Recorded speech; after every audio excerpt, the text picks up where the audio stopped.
If I was on trial for a lifetime prison sentence, there is no way that I would represent myself in court. Buying a home is a legal process. It's a tiny slice of law, like negotiating a damages settlement, except that in the end, you've got a home. Can you represent yourself in court? Absolutely, you really can do that. Will you end up with the most money that way? Maybe.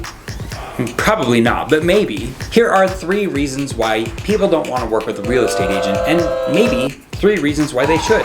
Number 1, a real estate agent earns a commission to help you buy or sell a home. Number 2, you are confident in your ability to navigate laws, legal language, ensuring low risk of future legal liability. Inspection reports are familiar, so are appraisals.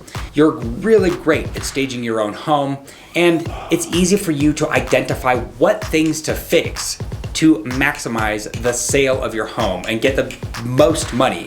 Lastly, but not least, you're good at negotiating the best deal on your behalf for yourself.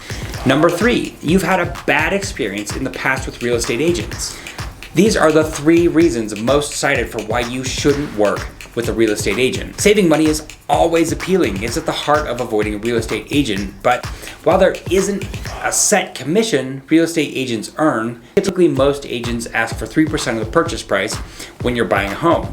The most common model has the seller paying that 3% commission in addition to the 3% that they're paying their own agent for a total of 6%. The commissions come out of the bottom line from the sales price that the seller gets.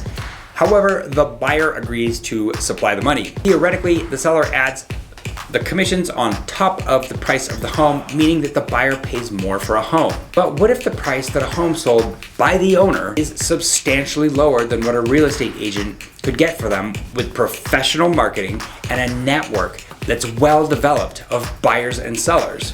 The National Association of Realtors in 2022 said that on average, a homeowner selling their own home got $225,000, whereas a home sold by a real estate agent got $330,000 on average. That difference is far more than 6%. So the question then becomes, are you willing to spend a little money to earn a lot more money? That transitions us nicely into question number 2. Are you familiar with the ways that you need to legally indemnify yourself against future legal liability? Are you comfortable with legalese and reading contracts? The average set of contracts that I submit on behalf of a client to buy a home ranges from 6 to almost 18 pages. It goes without saying that there are a lot of legal terms of art that make up those 6 to 18 pages of contracts. Once the offer is submitted and accepted, you need to have a professional inspection done to ensure that the home you're buying doesn't have any hidden problems. Much like the contracts, the inspection report also has many terms of art. When it comes to the functions of a home, it's very helpful to have a professional who is familiar with all those different functions and what's normal, what's within the range of normal. The inspection report can be anywhere from 20 to 80 pages long, sometimes more, and it's only natural to assume that if it's in the inspection report, that it is an item of major concern. Fortunately, that's not the case, but knowing how to tell serious apart from not so serious is where having professional help can be very, very useful. Once you've picked out the handful of material conditions from your 50 or so page report, you get to decide whether you'd like the seller to fix those things before the transaction closes, give you money to fix those things after the contract closes, reduce the price, or walk away altogether. Generally, it's a combination of all of these things, and knowing when to walk away is a difficult decision without prior experience. You need that context of having done it lots of times, of what it's like usually to inform the raging emotions in your body. Some reassurance can mean a huge difference between good and bad experience when buying a home. More often than not, charting a path through all of these negotiations is more difficult due to the size of the decisions that you're making on your own behalf. Much like representing yourself in court, technically it can be done. It's just that the ins and outs of a real estate transaction are fairly complicated. Professionals make it their everyday job to figure out what you're trying to figure out on the fly.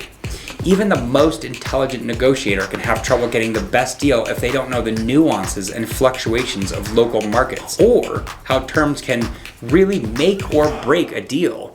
Having a trusted advisor through this process is the difference of objectivity or emotions guiding professional decisions about building your wealth.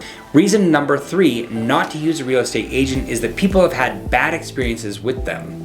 Any reason that you decide not to use an agent is totally valid and personal.